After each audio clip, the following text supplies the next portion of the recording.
Allahumma arinal haqqa haqqan warzuqna tiba'ah wa arinal batila batilan warzuqna jitinabah. Allahumma la sahla illa ma ja'altahu sahla wa anta taj'alul hazana idza syi'ta sahla.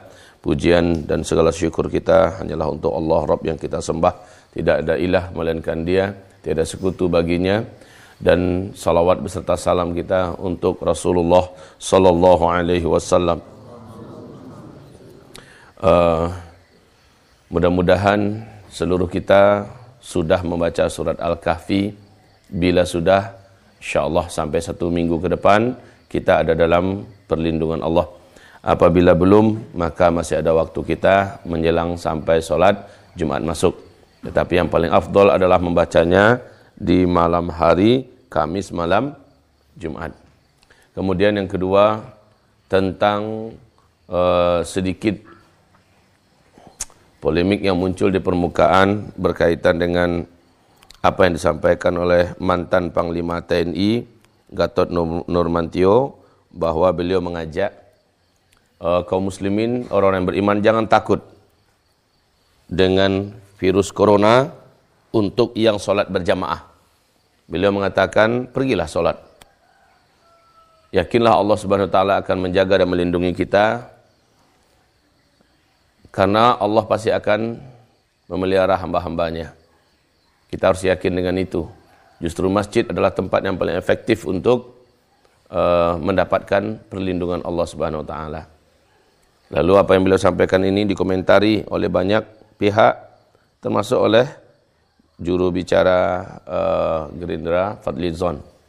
Beliau mengatakan sebaiknya bijaksana menyampaikan statement dalam kondisi sekarang ini, hendaknya lebih bijak.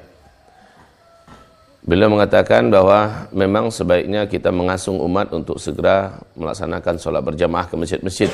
Tapi dalam kondisi sekarang itu tidak efektif. Apapun polemiknya, saudaraku yang kami muliakan, pertama saya katakan badai pasti berjalan. Badai ini pasti berlalu. Enggak pernah di laut itu selalu badai, enggak pernah. Badai itu datang dan pasti akan hilang. Sekuat-kuat badai paling-paling langit gelap, hujan lebat turun, petir menyambar-nyambar, angin sangat kencang, ombak setinggi-tinggi bukit. Betul tidak? Paling-paling sebegitu. Tapi pada akhirnya dia akan kembali tenang. Kita bertanya, badai ini mana yang lebih lama hadirnya dibandingkan dengan masa-masa tenang di laut? Masa-masa tenang lebih banyak. Badai itu hanya datang sesaat, sebentar.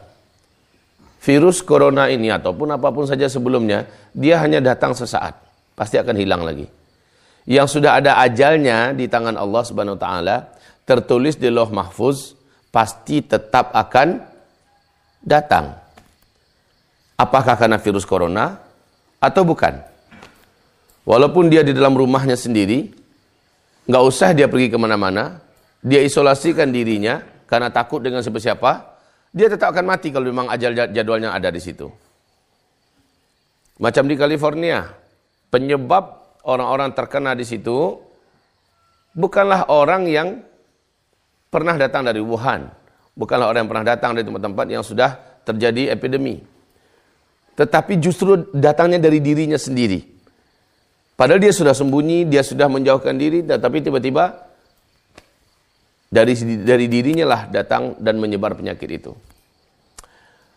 Seperti yang dikatakan oleh guru kita, Syekh Abdul Hamid Hakim, muridnya ayah Buya Hamka, yang memimpin pondok pesantren Tawalib Padang Panjang setelah Injil Rasul. Tulisan-tulisan beliau dipakai di Al-Azhar untuk dijadikan sebagai kurikulum. Ulama besar. Ketika desingan peluru, ketika tembak-menembak sedang terjadi pada waktu peristiwa PRRI, ya, kita semua belum lahir ini. Nah, murid-muridnya berkata, warga masyarakat juga berpesan, guru, jangan keluar, berbahaya, apalagi orang macam guru ini paling dicari untuk ditembak. Apa kata beliau? Kalau bukan karena urusan menegakkan agama, saya tidak akan keluar. Kalau tidak masalah ini masalah penting, maka saya tidak akan keluar. Tapi ini masalahnya penegakan agama, ini masalahnya masalah penting, masalah umat. Kalau untuk saya sendiri, seandainya tidak tertulis di situ, seandainya tertulis di peluru itu, sejak dia dibuat, ada nama saya di sana, walaupun saya bersembunyi dalam rumah, peluru itu akan tetap mengenai saya. Tapi kalau menurut Allah tidak tertulis peluru itu di sana, tidak tertulis, walaupun saya ada di kancah perang, dia tidak akan mengenai saya. Maka beliau pun tetap melakukan aktivitasnya. Ini adalah iman ya, ini adalah iman. Kemudian tentang kita untuk berangkat ke masjid. Saya sarankan beberapa hal. Yang pertama, Rasulullah SAW berpesan la darar wa la dirar. Jangan menimbulkan bahaya dan jangan mau juga sebagai penerima bahaya. Jangan menimbulkan bahaya dan jangan mendatangkan, kita nggak boleh menjadi orang yang menyebabkan bahaya datang pada orang lain. Ya, tapi kita juga tidak mau menerima bahaya.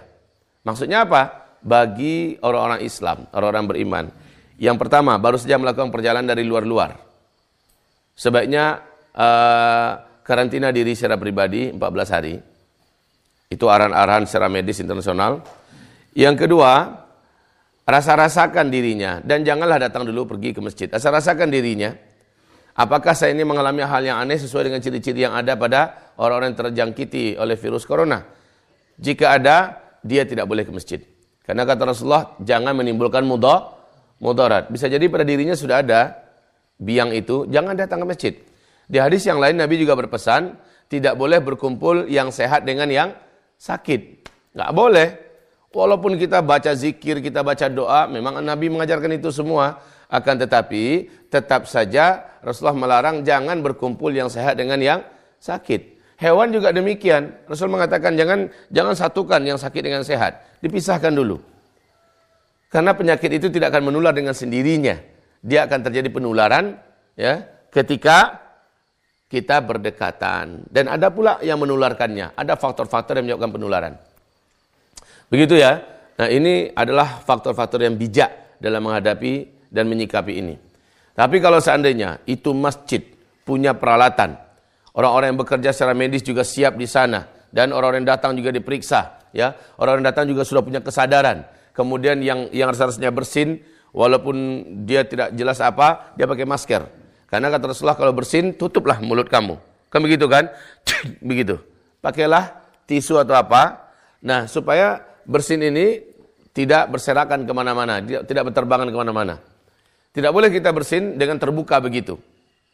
Sementara masker itu gunanya hanyalah untuk menghindari orang-orang yang bersin. Atau orang-orang yang paling dekat dengan kita. Saat kita menyentuh, bisa jadi kita akan memegang sesuatu dari wajah kita. Baiklah, ini penyikapan kita tentang masalah ini. Terus ketika pemerintah satu tempat, apalagi tempat itu memang sudah positif, ramai dan banyak penderitanya, maka menjalankan perintah ini adalah lebih benar dan lebih tepat. Yaitu kita tidak usah ke masjid dulu. Walaupun masjid adalah tempat yang dijamin oleh Allah untuk dijaga. Allah akan menjaga.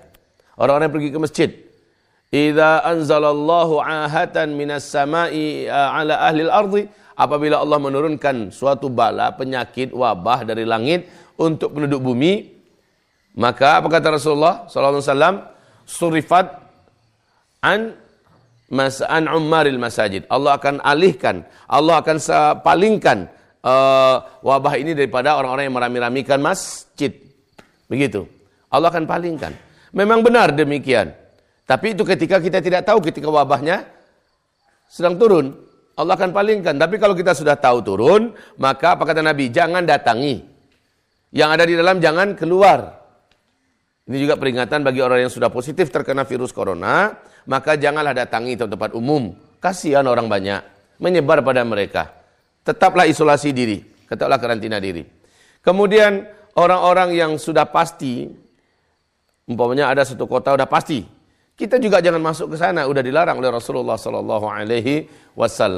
Nah, setelah melakukan antisipasi ini seluruhnya, barulah kita mengandalkan doa-doa, bacaan-bacaan, ya, tawakal pada Allah seperti yang kita ajarkan sebelumnya. Jadi ini kajian kita kemarin bahwa jangan takut wahai para perami masjid, itu apabila belum pasti kapan datangnya, kapan wabahnya datang. Ya, Allah akan jaga. Allah dalam 1 tahun itu menurunkan satu wabah, satu penyakit yang sangat berbahaya dari langit. Setiap 1 tahun Allah turunkan dalam 1 malam. Tetapi para ahli-ahli yang sering meramikan masjid dan orang ke masjid, Allah akan palingkan dari mereka. Begitu itu diingat itu. Namun kalau sudah pasti terjadi epidemi atau pandemi apalagi, maka kita menjaga itu lebih baik. Al-wiqayatu khairun minal ilad. Menjaga-jaga itu lebih efektif daripada pengobatan. Ya. Kemudian darul mafasid muqaddam ala jalbil masalih. Masalah pergi ke masjid adalah kita menimba energi, kita mendapat pahala yang besar dan kita melaksanakan perintah kewajiban salat berjamaah. Akan tetapi ketika ini sudah pasti terjadi epidemi di sebuah kota, di sebuah negara, maka al-wiqayatu khairun minal ilaj. Penjagaan, antisipasi lebih efektif daripada pengobatan. Oh, kalau kita meninggal karena ini kan kita syahid. Iya, tapi ingat enggak apa yang dikata Nabi? Jangan masuk kalau kamu mendengar. Kalau masuk itu syahid apa singit? Yang syahid itu adalah kita udah terlanjur ada di dalam. Lalu terjadi pengepungan, terjadi epidemi. Kita tak boleh keluar, meninggal kita di situ umpamanya. Syahid.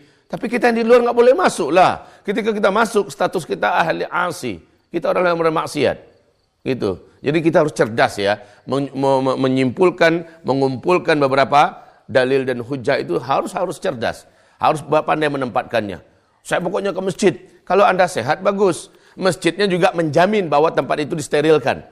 Ya, tempatnya disterilkan. Orang yang boleh datang juga orang yang steril. Silakan datang ke masjid.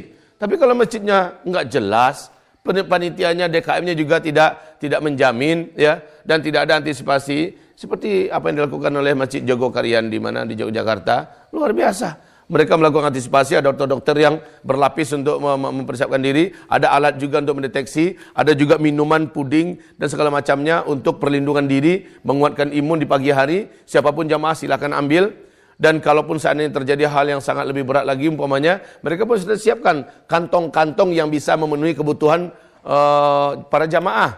Makanan, beras, kalau sudah dipersiapkan. Masya Allah, kalau ada seperti itu bagus. Tapi kalau tidak ada, maka yang bijak adalah al-wiqayatu khairun minal ilaj. Untuk daerah-daerah yang masih belum ada, apalagi masih sepi, maka laksanakanlah sholat berjamaah itu secara maksimal. Yang agak ragu-ragu dengan dirinya, apalagi dari luar negeri, tahan diri dulu.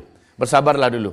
Insya Allah Allah tetapkan pahala yang banyak, yang besar. Seharusnya dia mendapatkan di masjid, dia akan tetap mendapatkan di rumah. Karena demi menjaga jangan sampai menular pada yang lain. Karena dirinya sendiri bisa jadi ada tanda-tanda itu. Jadi itu yang lebih bijaksana ya. Semoga bermanfaat apa yang disampaikan ini. Kepanikan berlebihan adalah sesuatu yang sangat disenangi oleh syaitan. Dan sesungguhnya ketakutan kita adalah melemahkan imun kita. Kita tidak boleh takut. Kita tidak boleh takut. Karena ketakutan menghilangkan kecerdasan, melemahkan imun kita. Dan juga melemahkan iman kita kepada Allah Subhanahu Wa Taala. Takutlah hanya kepada Allah yang menciptakan seluruhnya, termasuk pada corona itu, maka Allah Subhanahu Wa Taala pasti akan menjaga kita. Ingat satu lagi, ihfazillaha yahfaz.